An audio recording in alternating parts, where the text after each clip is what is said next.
Okay, so this is Hadley Murphy, and she is a 17-year-old female standard human that goes to Telluride High School.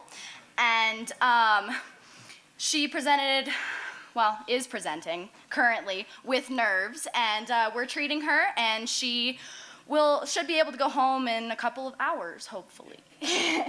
Okay, so that is how you present an animal to a clinician, and I am Hadley Murphy, like I said, and I went to Kansas State University to do veterinary medicine.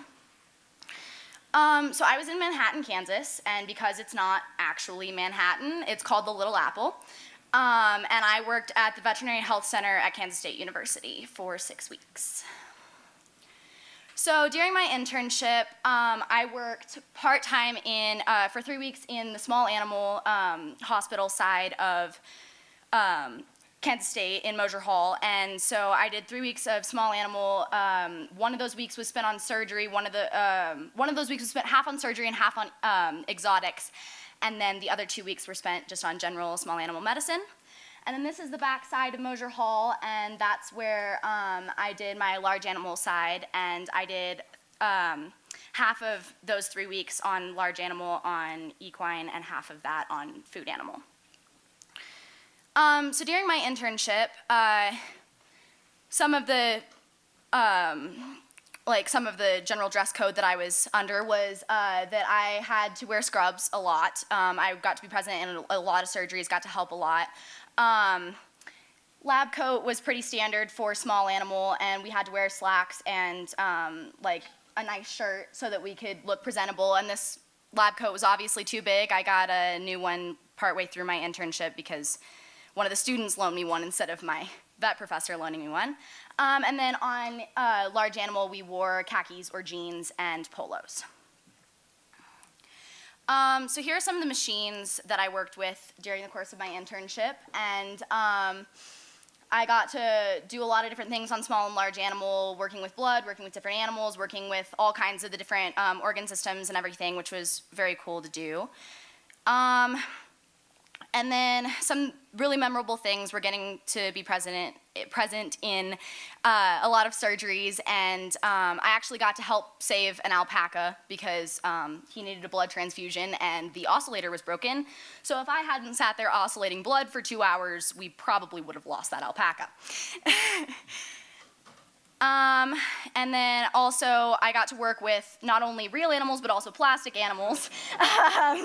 So this horse up here is Beyonce, and she teaches vet students how to do rectal exams and artificial insemination.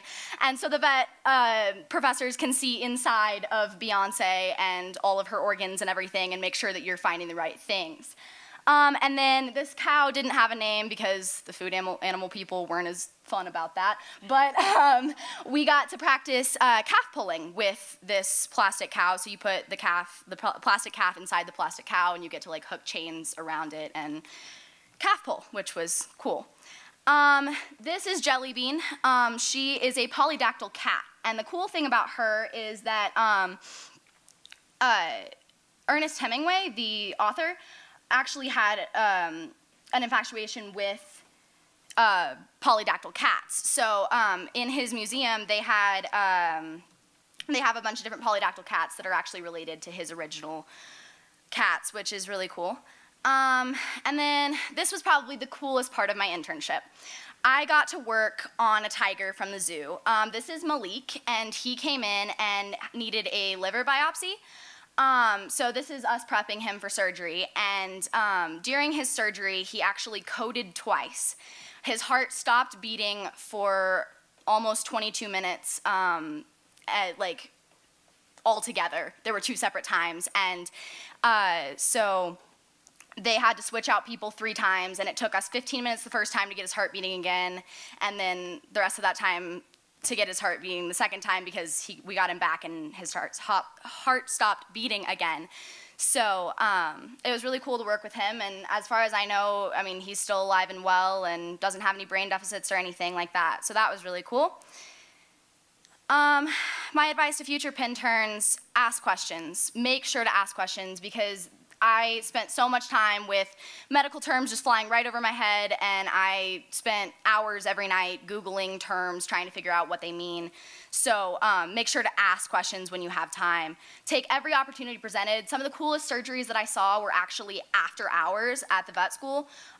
So if I hadn't taken that opportunity and decided to stay home after dinner or whatever and not go back to the vet school, I wouldn't have gotten to see some of the coolest surgeries that I saw.